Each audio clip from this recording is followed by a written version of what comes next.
Sementara itu, organisasi negara-negara pengekspor minyak yang dikenal dengan OPEC Plus mengumumkan keputusan untuk meningkatkan produksi minyak sebesar 548.000 barel per hari pada bulan Agustus. Keputusan OPEC Plus ini diambil dalam pertemuan virtual dengan negara-negara anggota pada akhir pekan lalu.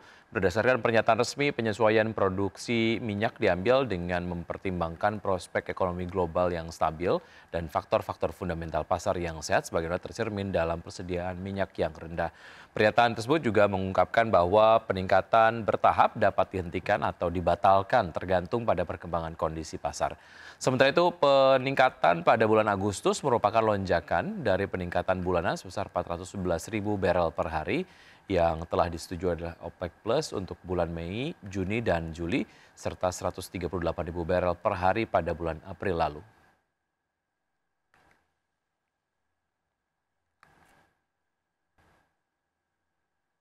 Ya, selanjutnya dari pergerakan bursa global, bursa saham Wall Street terpantau libur pada 4 Juli seiring dengan perayaan Hari Kemerdekaan Amerika Serikat dan adapun pada perdagangan sehari sebelumnya atau pada hari Kamis, ketiga indeks utama Wall Street kompak membukukan penguatan dan adapun pada pekan ini investor dan pelaku pasar akan mencermati perkembangan terkait dengan tarif impor Amerika Serikat seiring berakhirnya masa penangguhan sementara pada 9 Juli 2025. Kita lihat untuk data Eropa, pemirsa, untuk bursa di sana, dari Eropa, bursa saham Eropa ditutup melemah pada perdagangan di hari Jumat tertekan penurunan saham sektor perbankan dan pertambangan.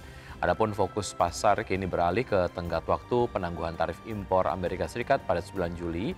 Pada perdagangan di hari Jumat, indeks DAX Jerman terkoreksi 0,61% ke level 23.787, CAC 40 Prancis melemah 0,75% ke level 7.696 dan FTSE 100 Inggris melemah tipis 0,003% ke level 8.822.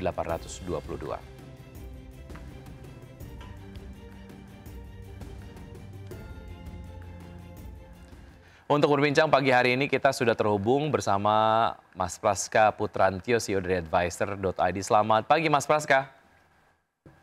Ya, selamat pagi. Baik, terima kasih sudah bergabung bersama kami Mas Praska di Market Buzz kali ini. Bicara kemudian mengenai pergerakan sektoral ataupun sektor-sektor yang memang masuk ke dalam 10 besar lah ya, market caps ataupun emiten-emiten dengan kapitalisasi terbesar di Bursa Efek Indonesia begitu. Kalau kita lihat belakangan semakin variatif, tidak lagi dikuasai oleh sektor perbankan begitu. Ini mengindikasikan apa sebetulnya, Mas Praska? Baik, sedikit. Kedalaman saya stop presentasi. Kalau gambarnya pesan ada soal masih pegang pressure.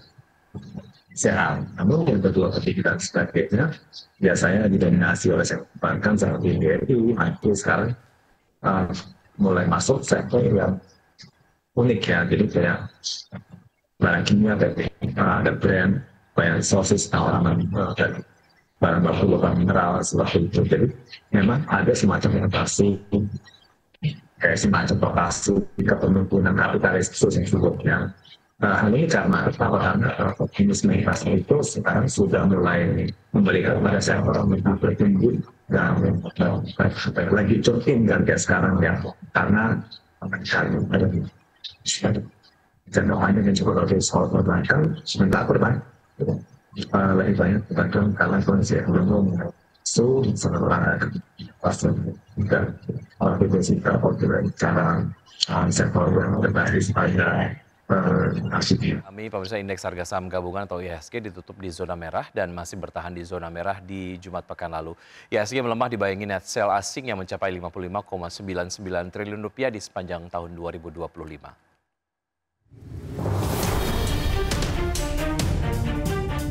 Indeks harga saham gabungan ditutup melemah 0,19% ke level 6.865,19 di akhir perdagangan Jumat pekan lalu. Dalam sepekan terakhir, IHSG sudah terkoreksi 0,47% dan year to date melemah 3,03%.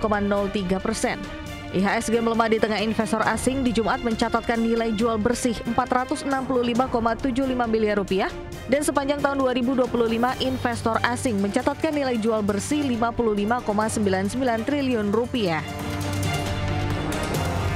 Indeks sektoral dengan kenaikan terbesar sektor teknologi naik 0,78%, sektor perindustrian menguat 0,43%, dan sektor keuangan terapresiasi 0,32%.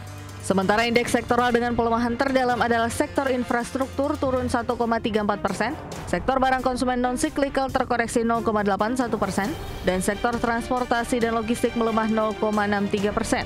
Sementara saham-saham dengan net sell atau jual bersih terbesar asing di Jumat diantaranya saham PT Aneka Tambang Tbk di Rp230,6 miliar, dari perbankan Big Cap, saham PT Bank Rakyat Indonesia Persero Tbk mencapai Rp70 miliar dan PT Bank Sentral Asia Tbk di Rp45,8 miliar, dan dari sektor infrastruktur, saham PT Telkom Indonesia Tbk di Rp44,2 miliar. Dikutip dari media, Head of Research Retail MNC Sekuritas Teher Ditya Wicaksana menjelaskan, pelemahan IHSG dalam sepekan terakhir masih didominasi tekanan jual investor, dibayangi beberapa rilis data ekonomi domestik dan global. Salah satunya PMI Manufaktur Indonesia yang masih terkontraksi selama 3 bulan beruntun. Dari global, pergerakan IHSG dibayangi rilis dana ketenagakerjaan Amerika Serikat yang cenderung menguat di Juni. Hal ini membuat peluang The Fed dalam memangkas suku bunga makin redup. Berbagai sumber IDX Channel.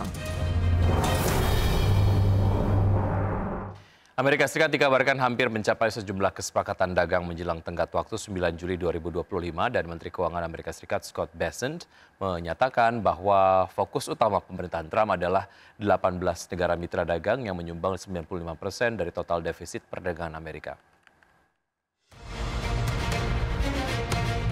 Amerika Serikat dikabarkan hampir mencapai sejumlah kesepakatan dagang penting menjelang tenggat waktu 9 Juli 2025 saat tarif impor yang lebih tinggi dijadwalkan mulai berlaku. Menteri Keuangan Amerika Serikat Scott Bessent menyampaikan hal tersebut pada Minggu 6 Juli dan menyebut akan ada beberapa pengumuman besar dalam beberapa hari ke depan.